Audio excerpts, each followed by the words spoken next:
DSC నిరుద్యోగుల విషయంలో నువ్వు కూడా యాజ్ ఆస్పిరెంట్గా ఏం చెప్పదలుచుకున్నావు గవర్నమెంట్కి? ఎందుకు అంటే ప్రెస్ క్లబ్లలో ప్రెస్ మీట్లు పెట్టడం, నిరసనలు తెలపడం, నిరాహార దీక్షలు, అక్రమ అరెస్టులు ఇవన్నీ చూసేసిండ్రు మీరు, అయిపోయింది.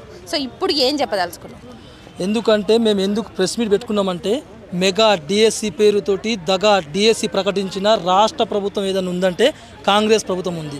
నిరుద్యోగులని చంపడమే ఏకైక లక్ష్యం పెట్టుకున్న రేవంత్ రెడ్డి గారు మీరు ఇదే విధంగా కొనసాగిస్తామంటే మీ సామ్రాజ్యాన్ని పండబెట్టి తొక్కుతాం, అవసరం అనుకుంటే పాతాలను తొక్కుతాం. మేము ఏం అడుగుతా ఉన్నాం, మీ తెలంగాణ రాష్ట్రంలో మెగా డిఎస్సి 25,000 మీరు ఇవ్వకపోతే, అది కూడా 70% డైరెక్ట్ రిక్రూట్మెంట్ ద్వారా మీరు భర్తీ చేయకపోతే ఖచ్చితంగా మీ రాష్ట్ర ప్రభుత్వానికి మేము ఖచ్చితంగా సరైన బుద్ధి చెప్తాం.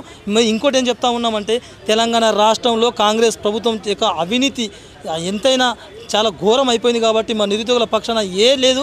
ఎందుకంటే మీ టీవీ ఉందాక, మీ లైన్ న్యూసే ఉందాక, ఎందుకంటే మా యొక్క బాధలు మా కన్నీళ్ళు ఎవరు వినిపించుకుంటలేరు.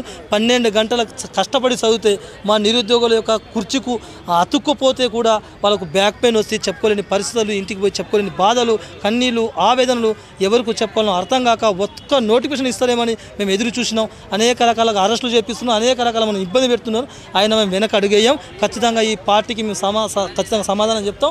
అవసరం అనుకుంటే తెలంగాణ రాష్ట్రంలో కాంగ్రెస్ ప్రభుత్వం 30 సంవత్సరాలు రానివ్వకుండా ఈ తెలంగాణ రాష్ట్రంలో కాంగ్రెస్ ప్రభుత్వం పని ఖతం అయిపోయింది. మీకు పరిపాలించడం చేత కాకపోతే రాజీనామా చేయండి.